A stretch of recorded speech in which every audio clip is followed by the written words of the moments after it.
芝，吃饭了。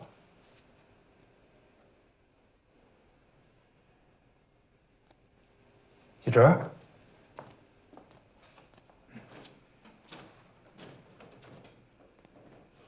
吃饭吧。嗨，孟生就那个脾气，有口无心，你别太在意。大哥，等等孟生。哎呦，二位哥哥果然在这儿呢。走啊，酱鸭我媳妇儿做的。孟生，大哥，坐。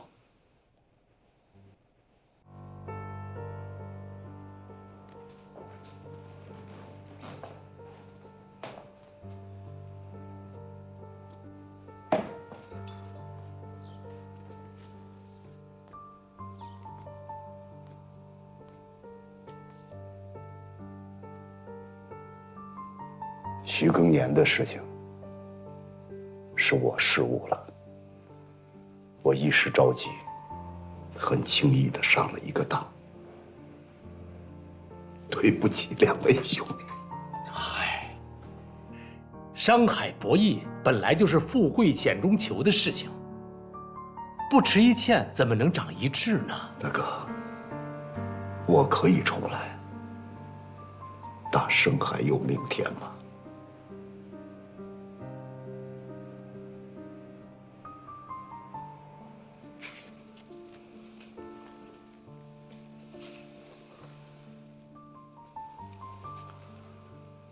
这是我海门老宅的房契，虽比不上各位的付出，我们明天把它换成银子，好歹算是有个交代。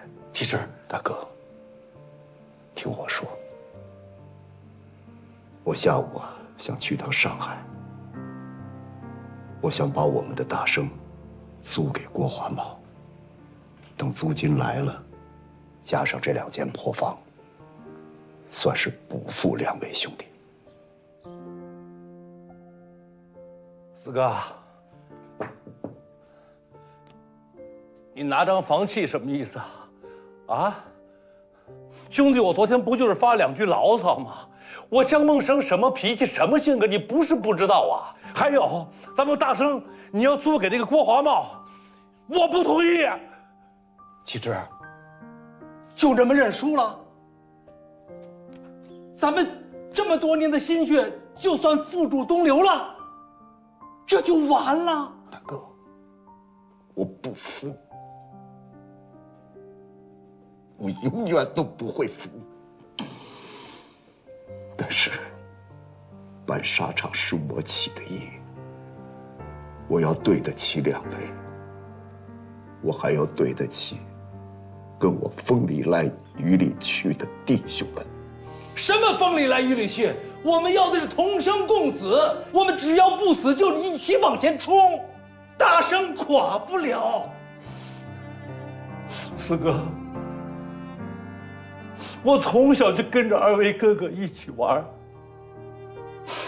有你在前头跑，弟弟我跟着开心，我乐意。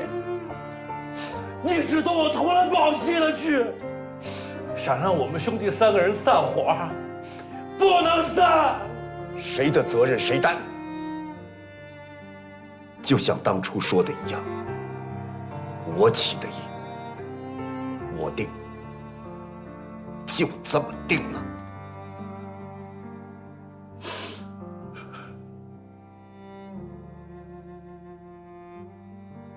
江董，徐庚年的银子到账了。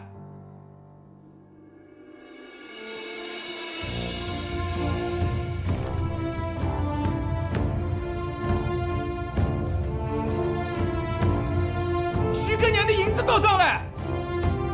刘经理从上海传来消息，棉纱市价3天持续涨高，看势头还会再涨。我们脱困了，他生得救了。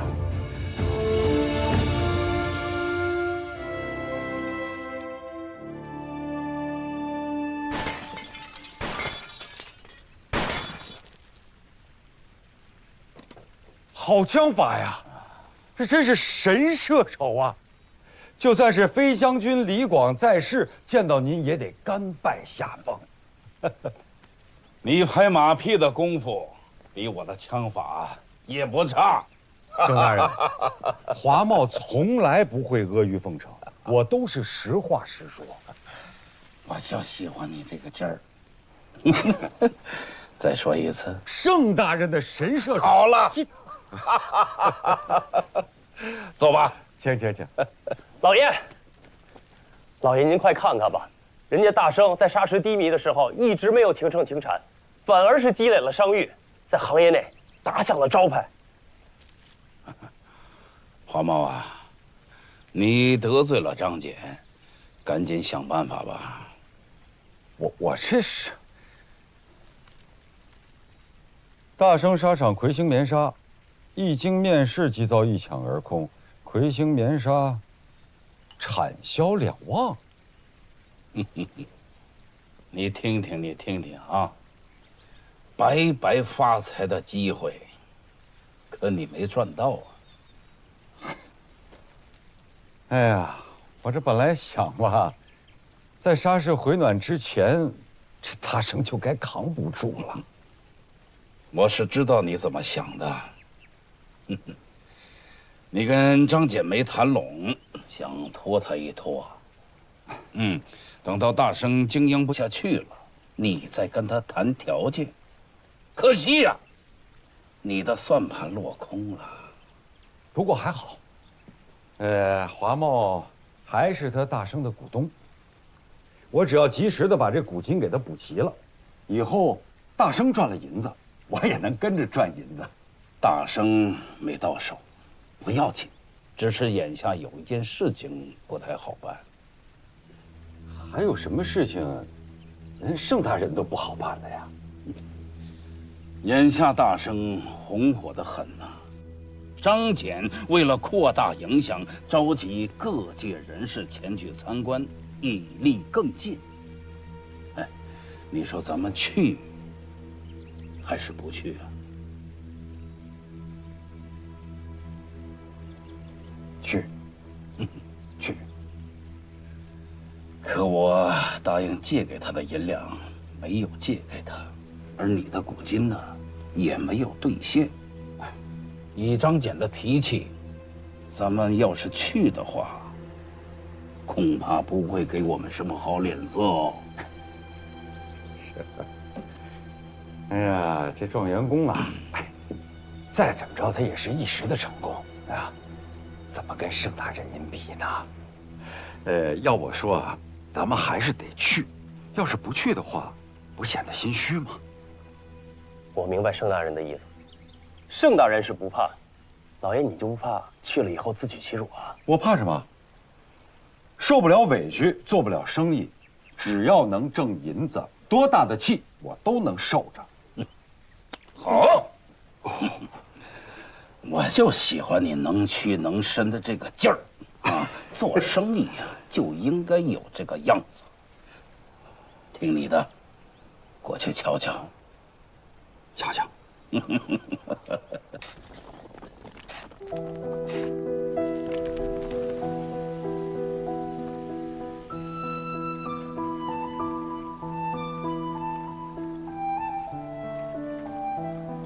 石老板，你我也算是多年的交情了，一切向上。本月内，你无论如何也要让我带走。刘希这本是我们诸位，等着呢。诸位，是空手回去，无法交代呀。诸位，实在是没货了。我们这沙还没纺出来就已经订空了。但凡有点办法，谁愿意把上面的生意往外推呀？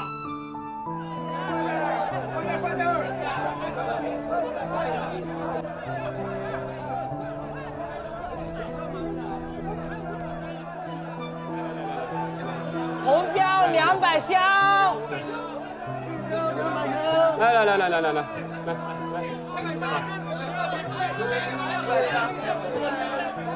是工厂吗？通知下去，加班加点，抓紧赶工。苦盼间，徐庚年货款终于到账，大盛纱厂否极开来，即刻复工复产。又赶上市场沙价大涨，看大升起色，喜事连连，各股东也不再观望，纷纷给付股金。时局趋稳，此系产业发展之良机。8、9月间，沙价与花价从相抵到盈利，按此势头，10月至年底，沙利当稳步攀升。当今要务，应趁此绝佳机会，扩大招工，全开机器，养规模，固根基。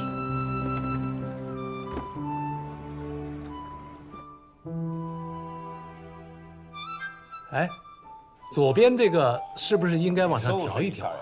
还往下调，往下调。公司的样，对对对对盛对。宣怀来，绝不丢人。大哥，哎，技师啊，这2幅字很符合我们办场的情况，但是这4幅画给客人看了，是不是有点尖刻呀？司先生，这4幅画挂在这里恐怕不妥吧？有何不妥？直言。大圣出战告捷，本该不惊不伐，不骄不躁，固本守成。一来免遭他人嫉妒，二来也正合司先生言伤人相如之意。可是现在挂了这4幅画，似有惜言暗讽之意，实在是有些轻佻。哎，和尚兄，我董某虽然是个粗人，这些文绉绉的话我不懂，但是轻佻我懂。你这么说，司先生有点不太好吧？学生冒昧，望先生海涵。无何不妥，只要为大生好嘛，无话可以不谈。一红啊，挂得不错，大哥，就挂这儿吧。好，就挂这儿。后生啊，我问你，为什么士农工商，商排在4民之末呢？因为自古以来就重农抑商。说得对，也不全对。像你我读书之人呢，一定是要领悟儒家经义，重义轻利。但商人呢，天生逐利，以利字为先，所以那么看起来呢，士一定是在商之上。那前朝也有商人纳税便可以入仕，如果位置真的低下，怎么会入仕为官呢？是。各位辛苦。仔细着点儿。商人之所以低下，是因为他在行商的过程当中缺失了德行。逐利本身没有错误，如果说以利为先，见利忘义，那就是大错特错。我把这4幅画放在这儿，就是要时刻提醒自己，我们是儒商，绝不做奸商。学人受教。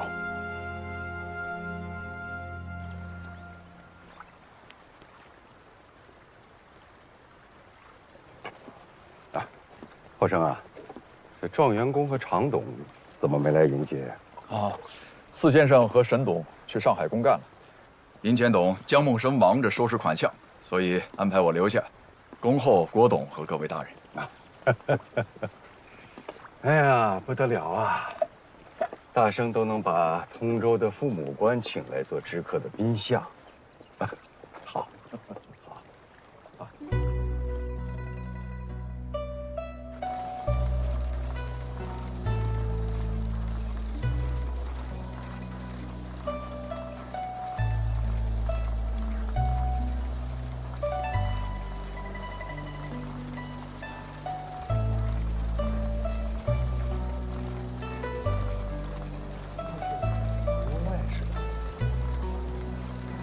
郑大人，这边。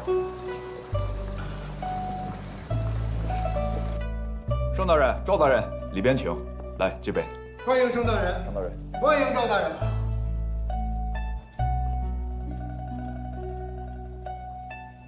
书记之法，动乎天地，以备所及，遍我东南。温公的手笔啊，这口气倒是不小啊。这做生意，光耍嘴皮子是没有用的。盛大人说的极是，做生意还得靠实力。两位大人，里边请。来，请跟我来。好。大人，这是我们大生的议事厅，简陋了一些啊。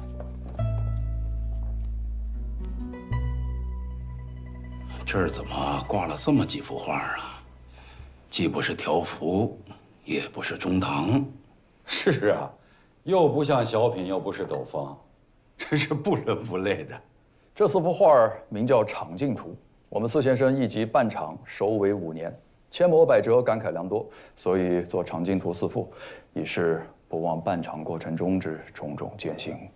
嗨，盛大人，张简就好故弄玄虚，卑职以为，既然您来到了大生沙场，不妨给他们留下一副墨宝。好主意。好啊，盛大人。好主意。那盛大人，那就这边请。来，请。盛大人您请。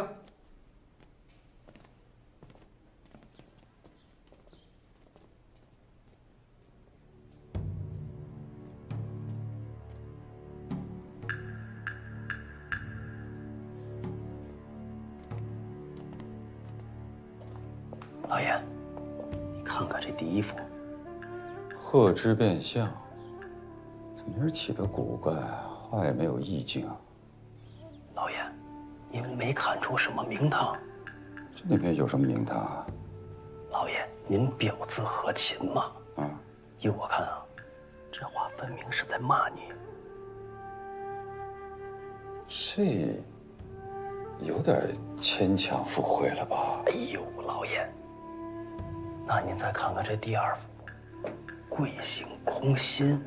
我说呀，这个张简他就是故意的。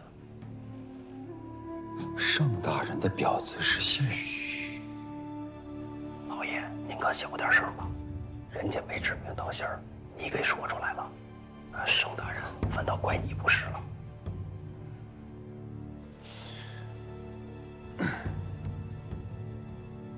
高董，啊，刘经理，谢过。有何见教，郭董？你们这个场镜图，是不是在暗讽我和盛大人呢？郭董，这话是从何说起啊？是啊。我们4先生的意思是，做生意当利在义谦，但绝不可露出奸商的嘴脸。这4幅画是用来提醒厂里的人要时时的自省。郭董是如何联系到自己身上的？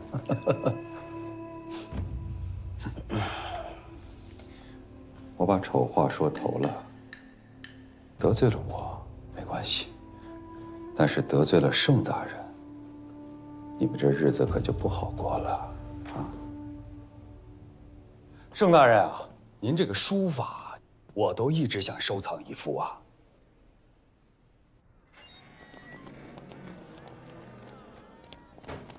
太不像话了，太不成体统了，太令人汗颜了。你抠抠搜搜干什么呢？咱们大生上个月，是效益如此之差，你们却是如此之懈怠，哎呀，真是令人痛心呐！你说说你啊，你们这个部门给我们账房交过来的账表，害得我们整个查了1天1夜才对上数目字啊！你们的责任心呢？你们的态度呢？越是到这个时候啊，咱们效益越不好，越是希望在座的各位同仁精诚合作，各个部门一定要逐一检查到位呀。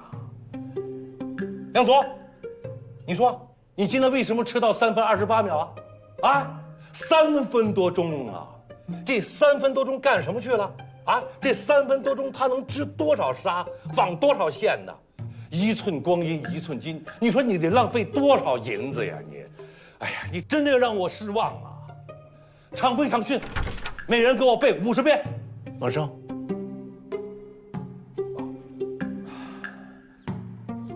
啊，哎，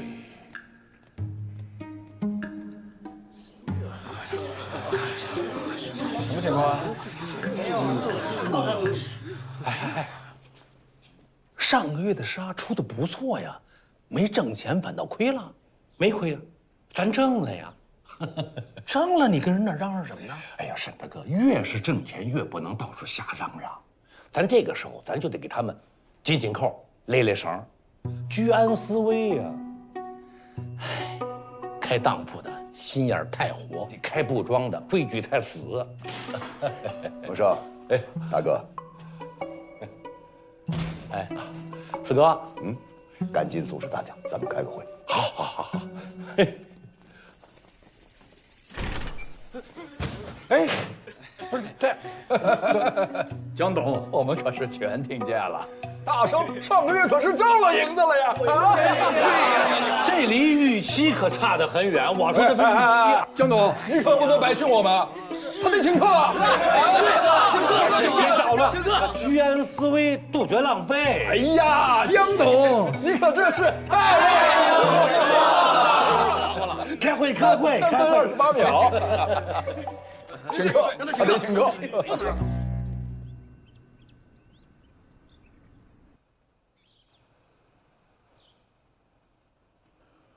黄某啊，沪上各厂的沙都堆积如山，你说说，为什么只有大生沙场的沙销售走旺呢？以郭某拙见呀，首先呢是状元宫开厂，又起了魁星的名字，所以当地这些渔夫渔妇讨彩头、图吉利，纷纷购买，以至于销量大增。还有呢？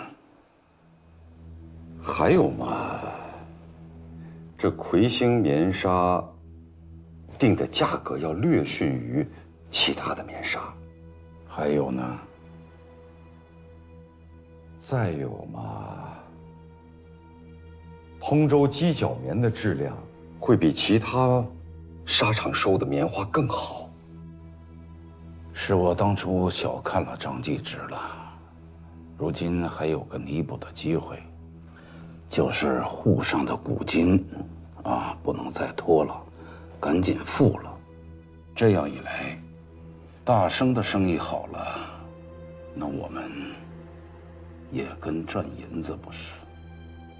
是，大人主意虽好，但是现在状元宫对我们成见颇深，就算我肯低头去送，他现在也未必能收啊。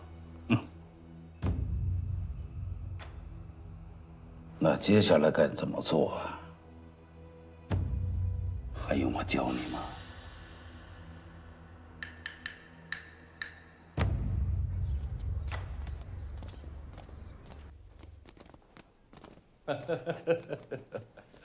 哎呀，真是今非昔比啊！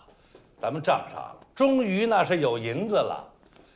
半年不到，沈德哥已经被这个沙商啊追着要着发货了，心里痛快，真是荣枯咫尺，天上地下呀！听见这什么声音吗？没听见。哗啦哗啦的银子声。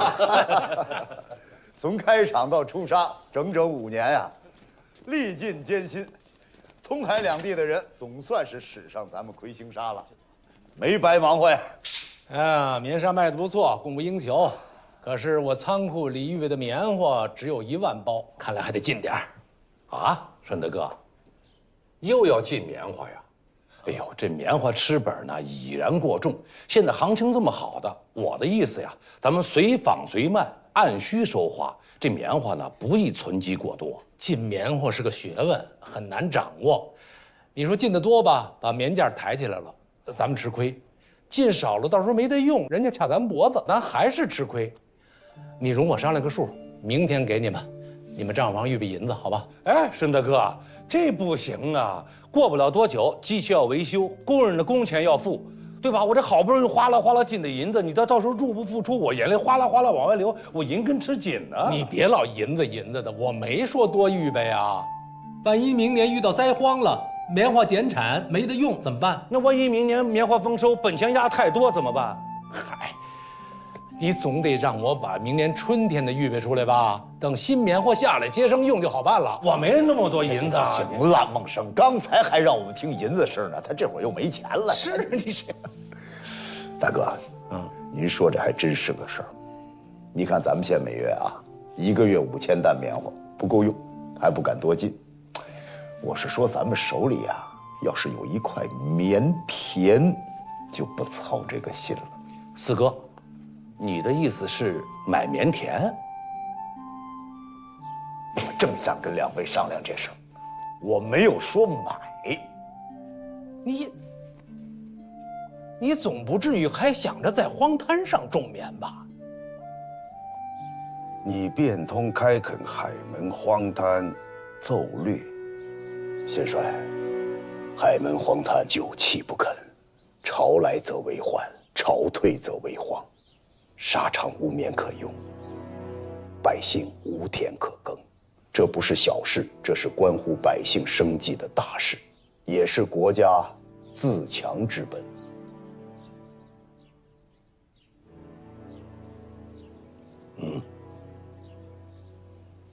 是这么个道理。这样，把你这奏略暂留于此，择机上奏朝廷。多谢先帅。哪有那么多荒地呀？还真有，大哥。通海往东一片荒滩，无人垦殖。我的意思是说啊，万万不可！爹，那铺子里来人了，赶紧回去吧。没看见我这报账的吗？我娘让你回去。先告辞，先告辞。账本你自己看，都是白花花的银子。谁呀？大哥，我刚才说那是开荒这事儿，万万不可。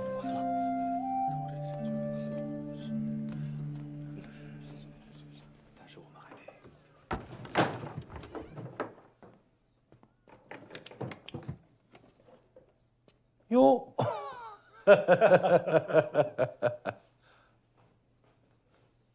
国兄啊，虽说我们通海不比上海，那是银钱汇聚之地，但是要转账汇兑的地方，我们这儿还是有的呀。是，就算你后悔了，又想入股，但也用不着抬着现银过来呀。这路上万一碰上个贼人，岂不麻烦啊？误会了，误会了，孟生兄，这些银子并不是古金。哦，请坐，请。兄弟在京中呢有一个旧识，家中十分好阔，恰巧他想为他外室在通州购置一处宅院，近日会有大宗的银钱往来，承蒙他信得过，非要让我的钱庄接下这笔买卖。但是老兄你也知道，我的永历在通州并无分号，很多事情处理起来十分之不顺手啊，所以我就想求到老兄你这儿，如果你要是能够应承下来，那可真是帮了兄弟的大忙了。这么好的事儿，怎么能说是您让我们帮衬啊？该是我们感谢您的照拂才对啊，是吧，爹？没规矩，大人说话哪里有你插嘴的地方啊？令公子啊，一看就是思绪敏捷、聪颖过人呐，这将来必是一个做生意的好胚子呀！不输老兄你。谢谢伯伯夸赞啊！爹，你听着嘛，夸我呢。嘿，你个兔崽子，你怎么还坐这儿了？起来，躲边上去。无妨。啊。国兄啊，你刚才所说这件事情，可有什么别的说道吗？哦，还真有一件事，这儿住的是那位爷的宠妾，所以一切的银钱往来，皆不可对外声张，其他的就没有了。怪不得要使现银呢，不落下什么票证呢。但是无功不受禄嘛，咱们就打开天窗说亮话。天下没有谁不爱财的，但我也得掂量掂量我自己拿得动拿不动啊。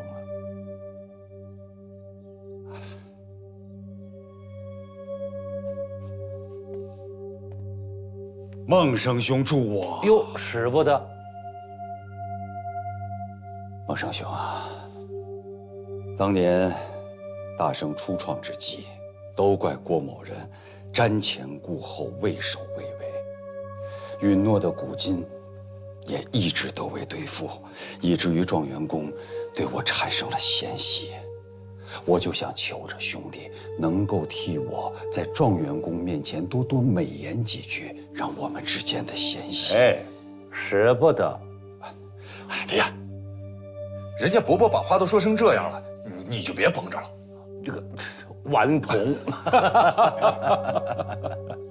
既然郭兄有如此诚意，还有什么误会说不开呢？啊，日后我跟我四哥一定好好说说，我一定帮你把这个结给解喽。大恩不言谢，我就知道找到兄台必能成事。哎呦，岂敢岂敢！那我就不叨扰了啊。近日可以协领公子到上海多盘桓其之嘛，也让我尽一尽地主之谊嘛。谢谢伯伯盛情相邀，有机会一定上府上拜望啊。那就说好了，哎啊，说好了，说好了。那告辞。好，我送你。好，请。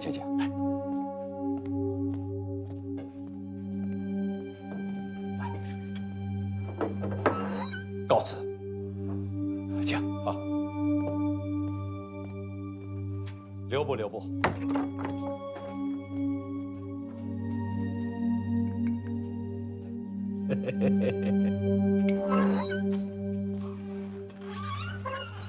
爹，哎呦，我看，哎呀，这，对了，志林啊，今天这件事情，万万不可让你沈世伯和张四伯知道，记住了没有？啊，记住了。阿爹，这伯伯人不错啊。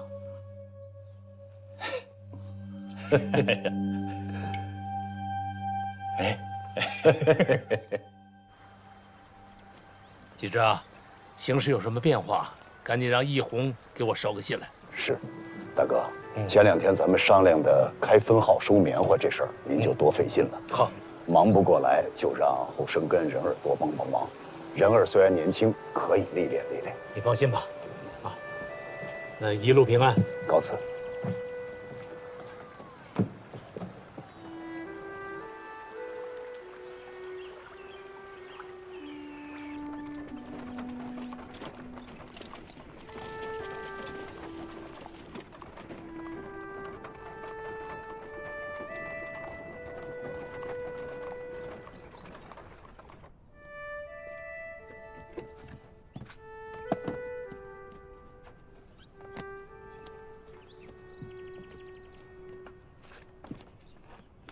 司先生，今日戒备格外森严啊！烦劳通报一声，翰林院修撰张简求见刘大人。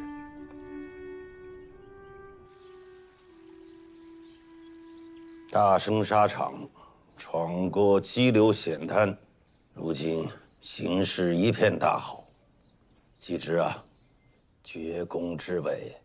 显帅，大圣能够转危为安，赖以天时地利人和，季之不敢居功。现有另外一事，还想请显帅示下。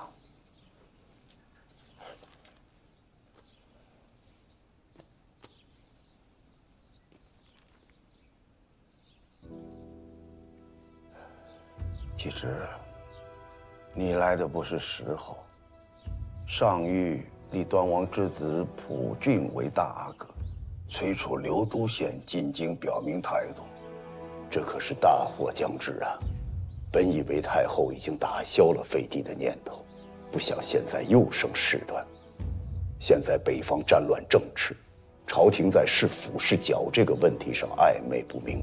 如今又立大阿哥以示群臣民意，难道非要再建甲午之变？季之，不可再言。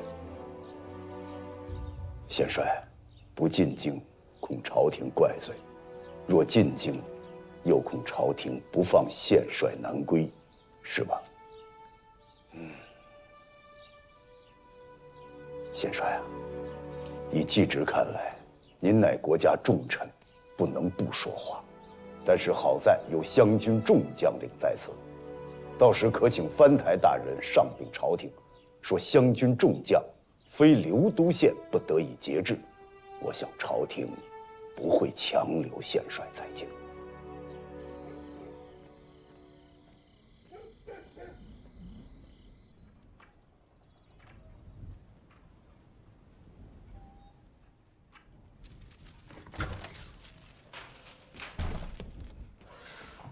司先生，这么晚了，怎么还不睡啊？啊，明天还得赶回通州呢。睡不着啊。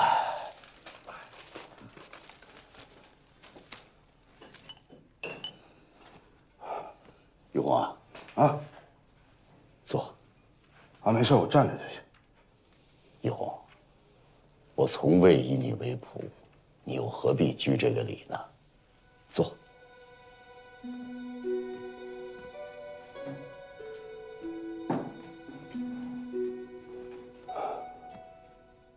这么些年跟着我，委屈你了。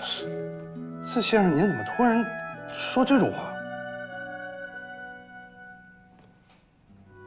这我以一帮兄弟幸得司先生收留，留在您身边，我们能过个安稳的日子。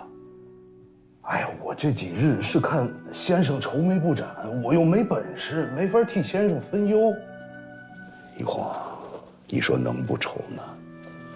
国事日非，要想在没有路中挣出一条路来，谈何容易啊！慢说是我呀，就是拱卫着东南沿海半壁江山的刘坤一大人，也不过是金銮殿上一颗棋子。先生，您别灰心啊！我就觉得如今跟着先生，心里踏实得很。你比如说唐闸，自从大生在唐闸建起来以后，那桥梁、道路、集镇，那都换了个样子，哪还有荒村的影子啊？而且周边的人，所有人赶集都往唐闸跑。前几日还有人托了门路找我，让我给他在大生找工作呢。好啊，一定给人家安排好。那不行，那得凭本事，拿不下活来，那给我丢人。先生，您别笑，你知道现在在工厂人都管我叫什么吗？董老爷。哎呀，一叫我一个冷战呐。以前一直被人呼来喝去的，现在呢？现在这种体面，那都是您给的呀。哎呀，其实啊，我们这些平头百姓，那都简单的很，那就是谁能让我们吃饱饭，我们就跟谁干。吃饱饭很重要。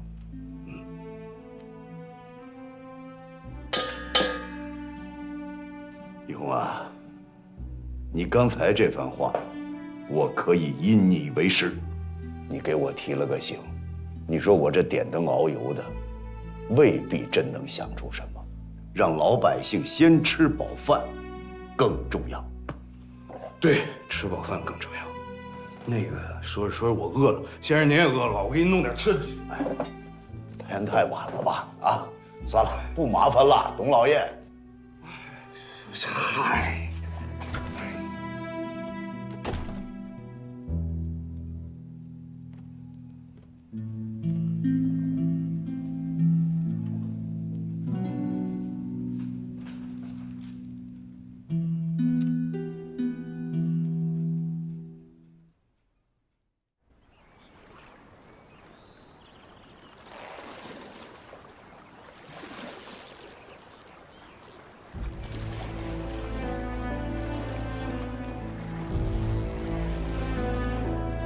庚子之变，实为因朝廷顽固守旧而酿大祸，招来八国挑衅，致使北方陷入危局。苏鲍、申鲍连堪恶训，海内人心惶惶，北市不久必坏。见深忧北方动乱危急大盛，即致书敬父，让其经营时向北方局势缓急而令。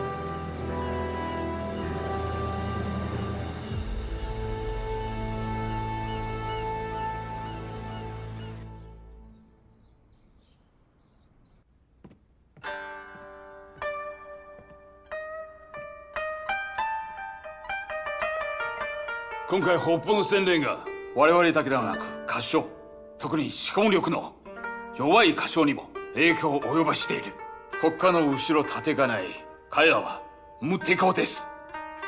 ですから皆さん団結して上海を中心に歌唱の特選を破れしましょう。西村会長おっしゃる通り、今回中国人も損失大きい。これは我々の大チャンスだ。我々は全資金を投入し、原料の方で再び打撃を。そうしよう。皆さん、投資を惜しむな。我々の後ろ大日本帝国がいる。もっと大きな見返りをもらうぞ。山本君、見事な意見だ。私は内閣に産業資金の形で皆さんを支援するよう急ぎ要請する。綿棒石業界はあらゆる力で綿花を買い占める。特に土地面は全て我々の手の中に占めよう。分かったか？はい。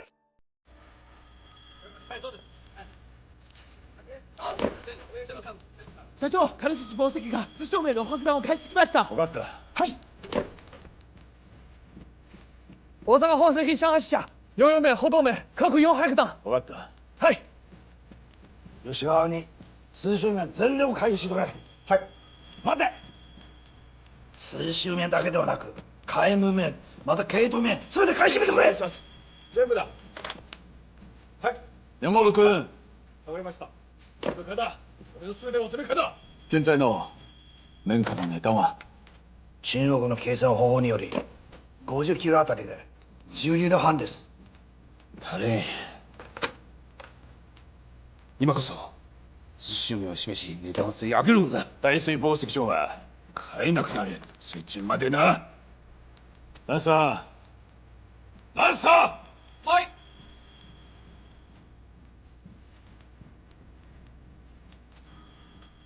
通州の綿花や全ての情報を流せ。綿花の量はかなり足りない。値段をまた上げる。もし放棄するオーナーがいるなら値段を関わらず全て買い取れ。そうするとこちらが利益が見えない。アホ！俺たちの配下に帝国がある。大将にお前ようなアホ言うね。行け、さっさと行け。団長、今日の状況待ちどいだでしょう。再び一度であの男に勝って俺を見直させたい。うん。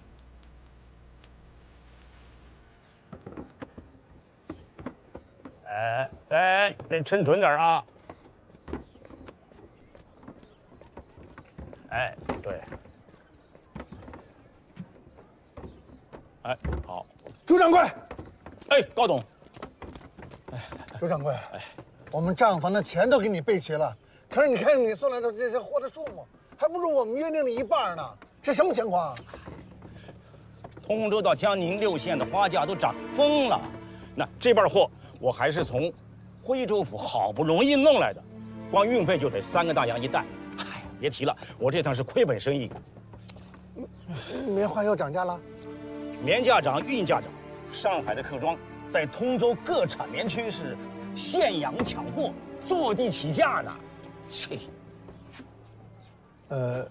朱掌柜，我们现在每天收购的棉花都不够厂里的一日之需，你看看能不能再想想别的办法？那就得比谁出的价更高了。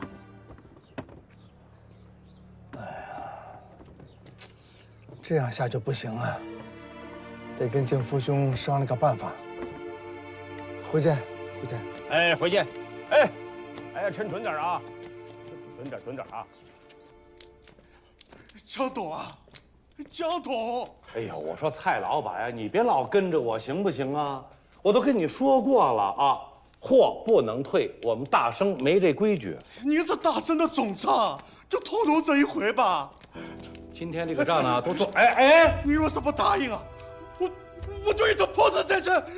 接着忙，接着忙，来，碰，现在就碰。我告诉你，蔡老板，少拿这些话吓唬人。当铺里见你们这种人见得多了，我们大生是开门做生意的。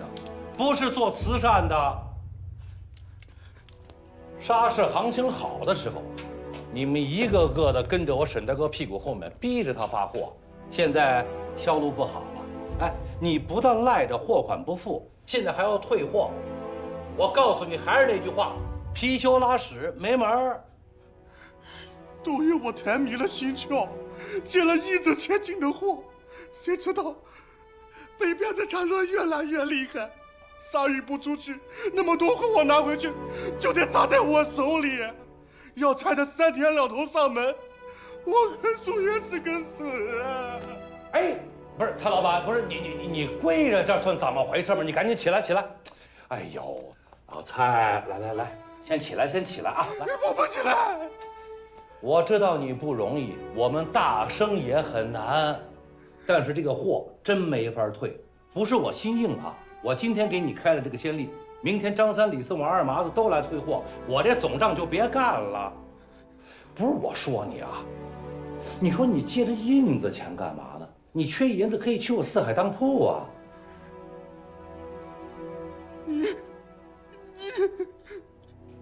哎，不是你，哎。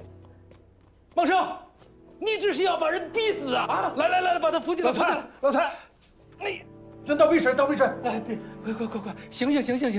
蔡老板！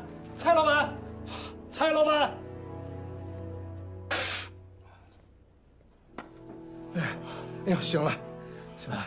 蔡老板，你别太着急，你的事儿我都听说了，咱们这样好不好？你欠我们的货款，我先替你垫上。哎，我们没有发出去的货啊，我们就算退货了。别着急。孟生，好好说话，慢慢说啊，慢慢说。走，出来说去。孟生，你怎么能这样啊？哎，沈大哥，你这么做什么意思啊？坏人我当，菩萨你做啊！你说这个人是我逼的吗？就算这个姓蔡的今天死在这儿，那也是讨债的逼的，那也是时局逼的，跟我可说不上啊！孟生啊，我是大生的进出货董，你是银钱董，共同维护住沙商是咱们的目的呀。没错啊，可是今天你这么做，这叫越俎代庖。瞧把你能的，你干脆连我这银钱董一肩挑得了。孟生，咱们俩要是不和，整天吵来吵去，那大生的生意怎么做呀？大生这样下去不就完了吗？大生绝不能完！我告诉你，沈大哥，你今天这样，明天那样，我怎么办？我为了咱大生，我每天忙的都顾不上我四海。对，我好久没回我的当铺了，我得回我四海当铺去看看去。孟生，你别动我！孟生，你别跟着我！孟生，你回来！我不听你的！孟生，别跟我说话！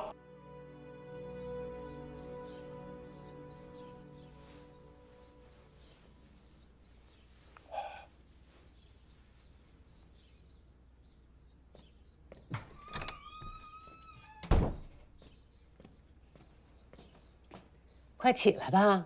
你看谁来了？听不懂话是不是？我今天还就跟他老沈头杠上了。我见着他的面，我张，哟，四哥，进来，四哥，嘿，快！四哥，快坐。哎，多谢弟妹。什么时候回来的呀？你先甭管我什么时候回来的，我听说你跟沈大哥置气呢。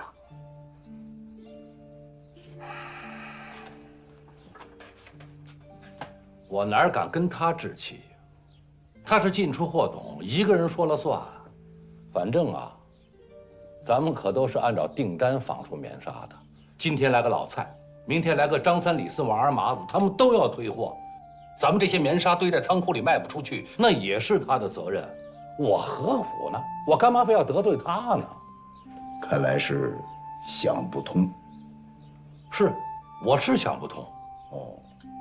这你都想不通，那要叫我说，不光老蔡，把咱们所有发不出去的纱，我一律减价2成卖了，你是不是更想不通？不是四哥，你什么意思啊？孟生啊，你怎么了？你对大生好，谁都知道，可是你得看清形势啊。现在是有人在背后趁乱局屯棉。抬价啊！你想啊，从开春，山东爆发战乱，美国、德国、英国的纱厂都受到波及，开工率严重不足。盛宣怀那个华盛总厂，开工率不足5成啊！咱们自己的收花量一降再降，可是市场上呢，棉花却奇货可居，你不觉着蹊跷吗？要是真是有人故意的收购棉花，咱们从原材料这一块咱们就被动了。再加上沙商，如果他们倒了，那咱大生更是腹背受敌呀。对呀，这不想得挺清楚的吗？上游原材料不足，下游咱们再不团结沙商，那怎么能行呢？先把日子过下去，对不对啊？哎，四哥，对了，你不在的这段时间呢，郭华茂来找过我，他说他想重新入股，愿意尽快的把股金打进来，而且还说当初呢，他这个股金呢一直迟迟没有兑现，特别后悔。他让我专门给您带句话，说大人不计小人过。这事儿你怎么想啊？孟生啊，郭华茂是个非常谨慎精明的商人，做买卖上他什么时候进出，这都很正常。关键是，他为什么选择这样一个时间？这咱们得留个心眼儿。是吧，孟生？四哥，饭菜都准备好了，您到前头一起吃点吧。好，有劳弟妹，有劳弟妹。走，等一早饭。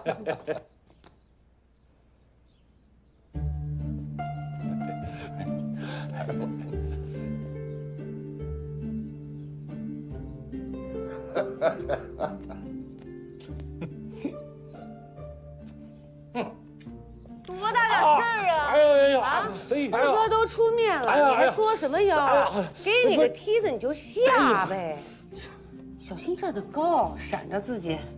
大哥、四哥，你们吃着哈。有劳弟妹。孟生，这个酒可是我带来的，你闻闻，30年的陈酿，你闻闻。你要是不喝，我们哥仨可不给你留了。我当然要喝了，但是这第一杯，我得敬我沈大哥。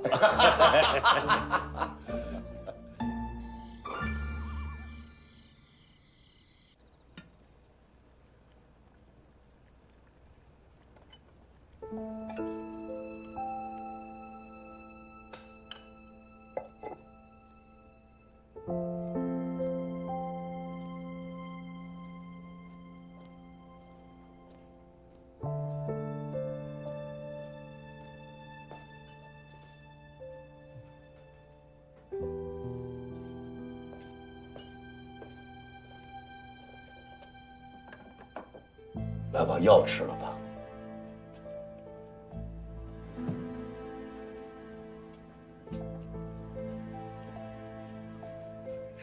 趁热吃啊。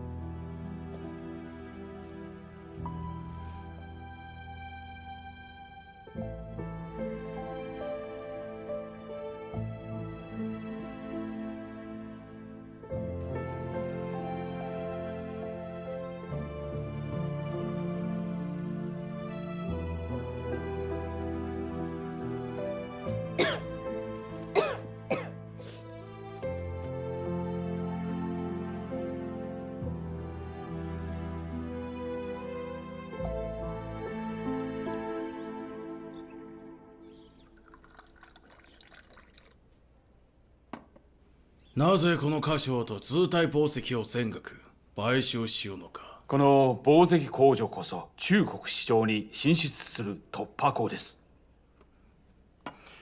ではもう一つ聞こう。なぜ今買収するのだ。時期が良いのか。はい、いいタイミングです。通体は現在重い負債を抱えています。その工場総資産銀75万両と考えられ、しかし銀43万両を負債しており、我々は一発で銀43万両を銀行返済して工場を買収します。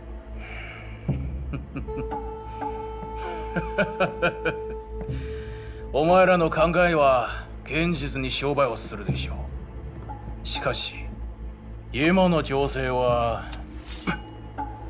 違うぞ。カカの考えは英米ナットの組は秦国をシュペイする。我が大日本帝国もそれを参加する。暴力で奪われるんですか？いや、帝国の軍事行動は後者に大きな切り札を与える。だからカシオの借金を肩代わりするなとは手厚すぎます。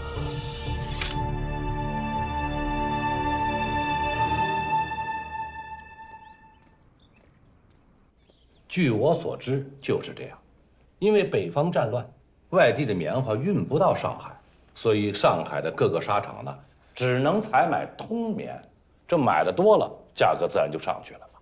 收花的时候，我确实问过花商，情况如孟生所说，但是总觉得这里边又有些蹊跷。哎呀，沈大哥，不用疑神疑鬼的。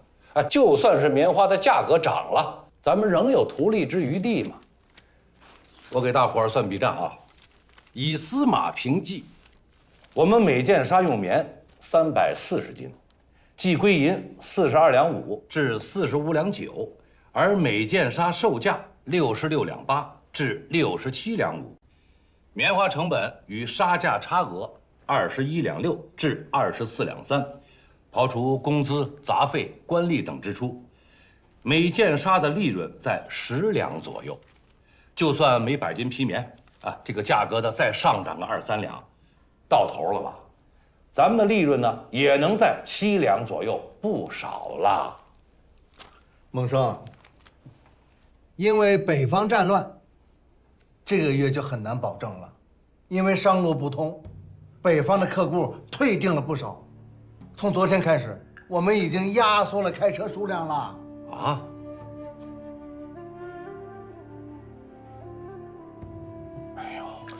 这里边最蹊跷的就是，如果商路不通，那么上海各厂就会压缩产量。既然减产，对原料皮棉的需求自然减少，价格该降才对呀。现在不降反而涨。我刚才不是说了吗？外地棉花进不来，通棉卖的多了，它自然价格就上去了嘛。但是我也问过棉行，通棉运往上海的确实不少，可是并不是全都运到纱厂里去了。那他不进纱厂，他能进哪儿啊？这棉花吃不当吃，喝不当喝的，不是纱厂织布坊，谁要棉花呀？会不会是纱厂在囤积棉花呢？那也不对，这不是把原料价格给推上去了吗？没错，他们的银钱懂，又不是饭桶，囤积居奇，也未可知啊。哎呦，司先生，您别一直不说话呀，快做个决断吧。这个我也没想好，没法做出什么判断。哎，但是大伙儿还记得吧？当年呀，剪裁离绢的时候，这个西村就来过咱们通州，他有意包销通州棉花，他那个意思就是想拿到棉花的定价权嘛。后来咱们开机出纱，资金困难，他又想逼着咱们租售大生，他用的还是炒高棉花价格这一手。要是真有人盯着咱们在原料上跟咱们较劲，那咱们真得留个后手，拓宽进棉的路子才对啊。梁总啊，不行的话，你去上海查查这事儿，好吧？好，小智一定不辱使命，把这件事情查个水落石出。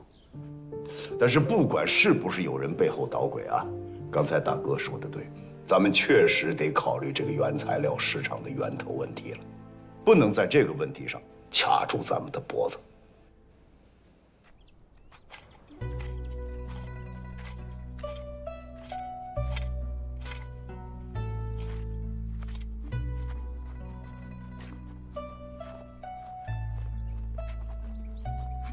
倪老爹，倪老爹，哎呦，司先生，你老爹申长贵，哎呀，你看我这满身是土，让二位见笑了。哪里？你看几天不来，你老爹跟我们生分了。是，没有，不生分，我这是高兴啊！哎，快，到家里坐啊！走，家里就不去了。今天我们来啊，是想跟您讨教点事情。哎呦，讨教可不敢当，你们二位可都是有大学问的人。哎，我就是一个会种棉花的老汉，大字啊，我都识不了几个，可不敢说讨教啊。你老爹话不是这么说，我是读过点书。沈大哥是做生意的行家，要若论农事，还得拜您为师。其他方面啊，我可不敢夸口。要是说田里的事啊，我在这10里8乡，我说第二啊，他没人敢说第一的。太好了，你老爹，我们今天呢是想向您请教一下啊，这个荒滩上能不能种出这个棉花来？能吗？荒滩？您说是哪儿的荒滩啊？就是咱们通海两地东海边上这一块。我呀想把这地开垦出来，种上棉花，行吗？能倒是能，但是难如登天啊！难如登天？对呀，你想，盐碱地要想养成良田，那可不是3年2载的功夫啊！而且大潮一来，任你是千亩良田还是砖房草屋，全都给你冲到东海龙宫里去了。继之啊，你老爹的话你可都听到了，我劝你还是好好想一想吧。沈大哥，我倒是听出另外一番意思来。你老爹是想说呀，只要咱们把盐碱地变成良田，然后再修筑海堤，防住大潮，这件事情就可以做成。你要这么说啊，也对。那这件事情能干？能干，就是要花些功夫。不怕花功夫，沈大哥，农事状元都说能干，您还不支持我？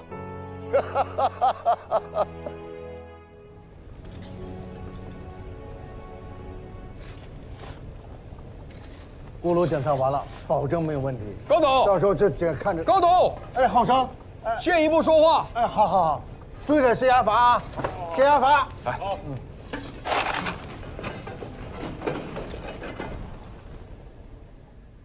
我在上海散出消息之后，没过多久就来了一个掮客，他自称能把2万担棉花一次性买走，而且1担13两。哎呦，那要是这么说来，这个买家就不是为了购进原料，而是单纯的炒高棉价。到底是谁在炒高这个棉价呢？我费了很大的劲才把他的嘴给撬开。这次炒高棉价的是华俄富昌银行。那他们抬高棉价对他们自己有什么好处呢？根据我的判断，原因有2个。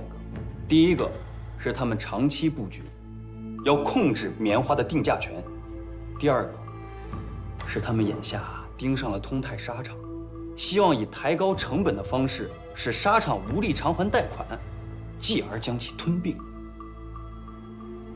他们下手的时机可真是准啊！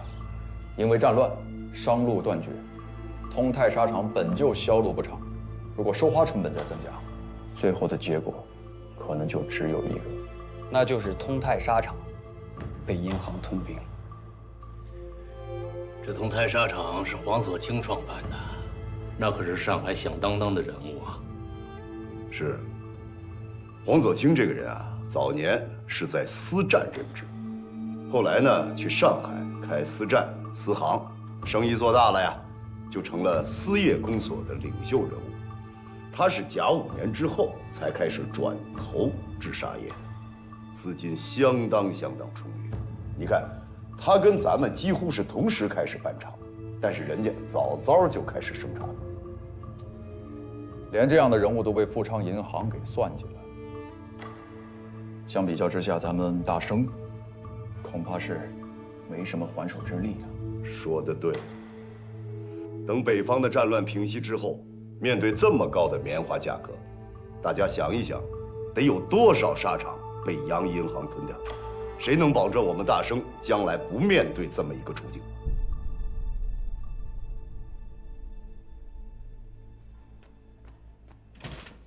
曾先生，饭做好了。好吧，我们边吃边聊。大哥，哎呀，年家的事儿，这次别真得好好的对付对付。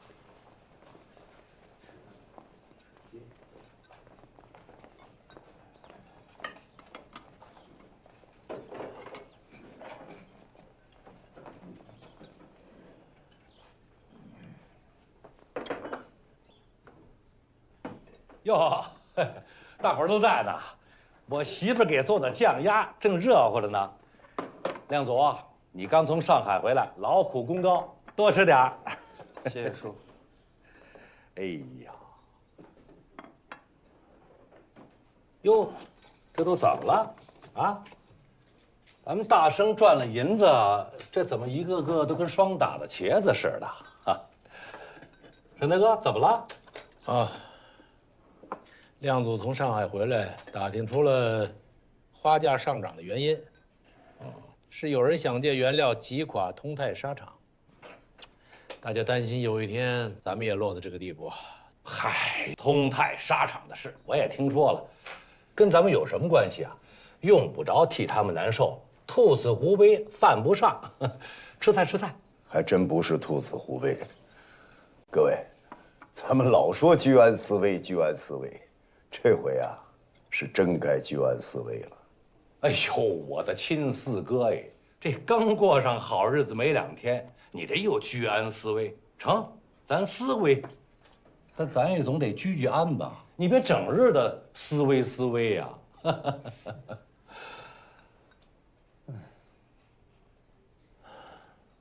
不对啊，你们是不是又背着我商量什么事儿了？各位，孟生，你来的正好。经过刚才的一番商讨，我基本决定开荒垦牧，种植棉花。垦牧？对，开垦吕四荒滩，种棉。无论如何，要把原材料的控制权拿在自己手里。四哥，你上一次提出垦牧的时候，我可就不同意啊。这吕四荒滩那是什么地儿啊？别看那么大个滩，那地儿可都有主呢，地权是极其复杂呀。这个不怕，这可以通过两江总督署由其代奏朝廷，得到批准以后再开始征地。那吕四海边那些盐户、草户都是不好惹的主，连巡抚衙门都拿他们没办法。咱们去征地，这不给自己找麻烦吗？甭管是谁，他也是贫苦百姓啊。只要咱们想出一个合理的合作方式，让他们多挣银子，我想应该不那么难吧。其实啊，这事儿真得谨慎。首先，在盐碱地上种棉花，咱们得改良土壤，那可不是1天2天的事儿。再者，在海边种棉花，大潮一来，冲了个乱七八糟，那就前功尽弃了。没错呀，这开荒垦牧，这可不是一朝一夕能解决的，这得投入很多的银子呢，而且短时期之内还不能见效。你这么做，这不是得不偿失吗？可是为了将来大生的原料供应不受外力的牵制，这件事情，我支持司先生，而且事不宜迟。司先生，我认为孟生和沈大哥说的有道理，我建议咱们商量一个万全之策，再做决定。我也支持四叔的决定。你支持什么支持？你少吃我的鸭子啊！四哥，如果你呈奏朝廷开办垦牧，我问你，朝廷可会给你1两银子呀？应该不会。不给是吧？好嘛，咱们又得筹补，筹不来怎么办呢？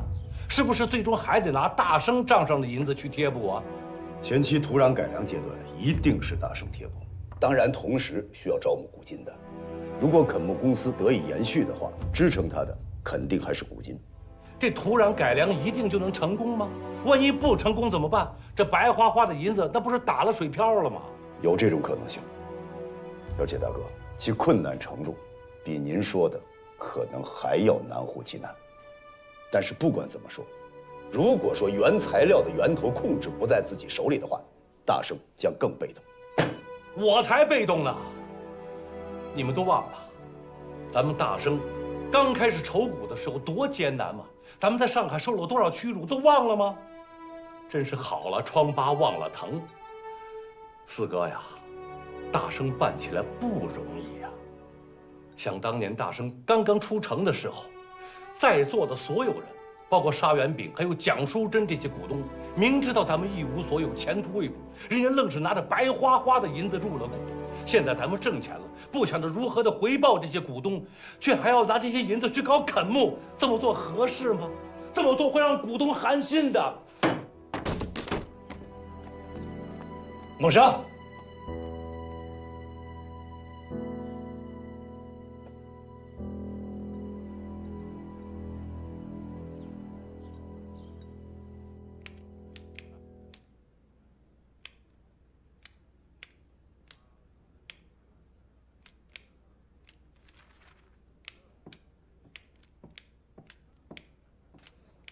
団長、山本さんが来ました。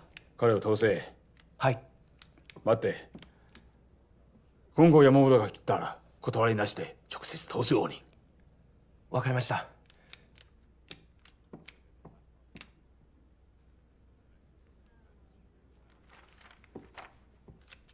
山本君、どうだ？図体宝石場の賠償はいかがなったか？残念。チャンス逃した。通体宝石はカルフ省銀行の貸し越し返済ができず、土地、建物、設備、まだ工場は全部売却し、最終的に38万銀で文書に買収されました。ちくしょう。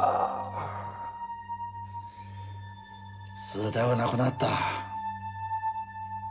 文書になってしまったぞ。ああ、我々の中国免業進出の任務は難しすぎです。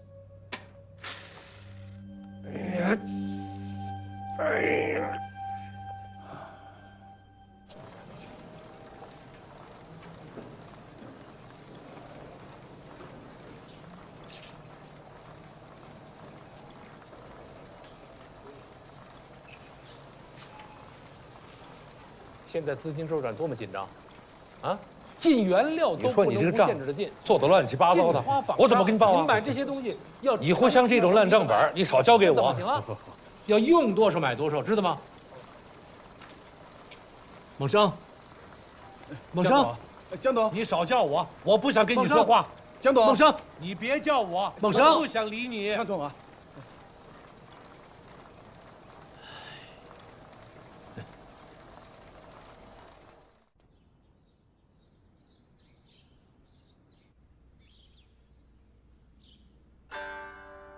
カカ、今回の好機を逃した責任は私にあり。違います。私はちゃんとチャンス把握した中です。中国庶民は理由を追うだけ見えるか、快適に直面した時には強烈な民族感情を爆発させる。たとえ戦争に勝利したとしても、ほぼゼロコストで菓子工場を手に入れることは不可能です。私はやはり協力しながら少しずつ食いつく方が最適です。なぜ君のやり方は長権には全く効果は示さなかったのか。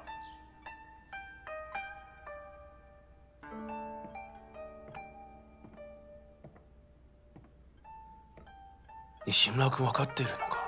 明治28年に辛亥に切ってから今は明治33年だが、事業面で何の進展もない。かがもう少し時間を。時間だと。今我々に必要なのは時間だ。今や永徳仏炉といった列挙がみんな秦国から肉を切り取ろうとしている。もし我々が動かなければスープすら口にできなくなるだろう。生間太郎。カカ、紹介しよう。こちらは万国商団日本分隊の責任者西村松兵衛だ。こちらは水井物産新海支店総理の山本長太郎が。西村誕生、山本総理、よろしくお願いします。彼は生間太郎だ。領事館に新たな見習いだ。今日から商談で研修する。はい。しかし、カカ。カカエも見込みだよ。彼らは君たちよりもっと成果を出すかもしれません。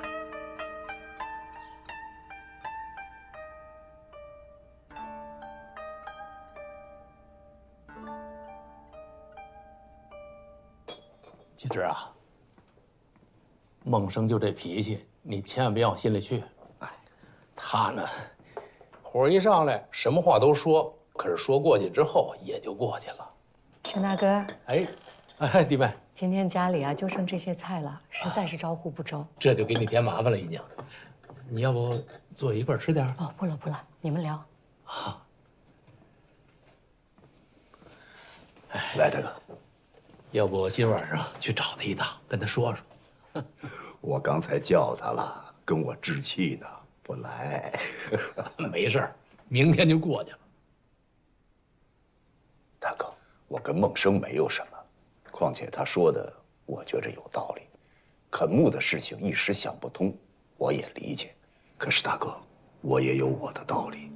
垦牧一事长远大计，该做还是得做呀。一定得办。可我一直在想，咱们开垦那么大的荒滩，还要筑堤防潮、改善土壤，再加上种棉花，这么大的事儿，咱们得成立公司啊。可这人手呢？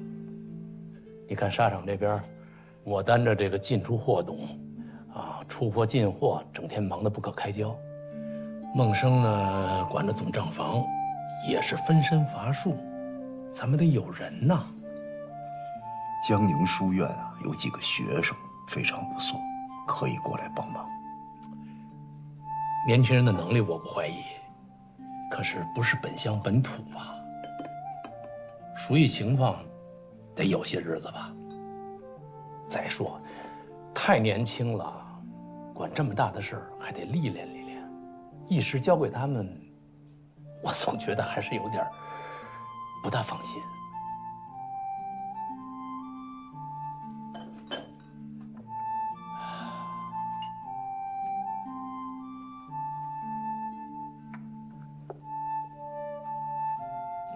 我倒想起个人来，你三哥有没有可能回来帮帮咱们呀？他临走的时候可是撂下话了，说咱们办沙场这事儿，如果遇到什么困难，随时给他写信。大哥，我不是没想过，我三哥呀是谨遵家父的教训，我们哥俩一人治学，一人生产。我生产，那他就治学呀。他现在做到了候补知县，干得还很好。我是有点张不开这个口啊。哎，张得开口，张不开口，是你们兄弟的情分。写信问问他呢，看看他的意思。你要不方便，我来写。不，还是我写，我写好些。来。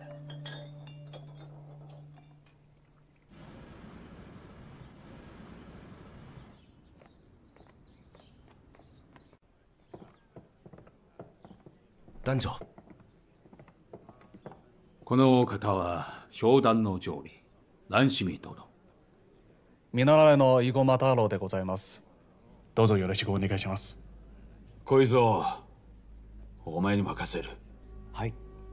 南乡里、あなたは中国人ですか？そうです。私は中国人ですが、日本で暮らしたことがあります。蘭さんは中国人だから商談に対してかなり忠誠だ。故に生駒君ご安心ください。西村隊長、倉出家に蘭さんと共にできることは何でしょうか？あ、私は大高がより拝見され、気象団にて修行する。隊長、ぜひ最も困難の任務を与えてください。生駒君は商談に来たばかり。まずは状況を説明しましょう。じゃあそうしよう。西村隊長、ここの事情を速やかに慣れてまいります。分かった。何があればお呼びください。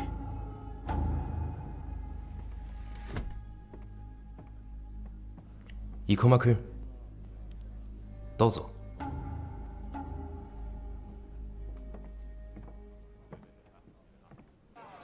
我俩好好对着仗，你来捣什么乱？我来看蓝军的，谁让你天天泡在这儿？哎，大生场上为什么让蓝军来对啊？我看你就不怀好心。哎，还不是你自己脸皮厚，天天死缠着人蓝军，你还好意思说我？我脸皮厚怎么着？哎，你说实话，你是不是也想娶蓝军？你呢？您慢走啊。哎，我问你呢，你咋又问我呀？我以前我是真想，我现在我犹豫了。哎，你刚不还说要找媒人来下聘礼的吗？你也看见了，我要是不能劝我爹跟四伯和好，那蓝军真敢到我家揍我。我爹揍我也就算了，这媳妇也揍我，我以后我还有活路吗？我。你这么说，我倒真觉得你还挺可怜的。我就是一苦命人，我。小强，咱得赶紧想想办法，劝劝我爹跟四伯和好。肯定是要劝的，他们老兄弟几十年的交情，不能因为这个就断绝了呀。只是我还没想好到底应该怎么劝呢。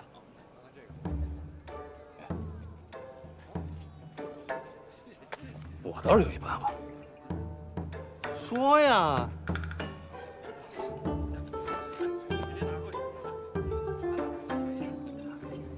这行吗？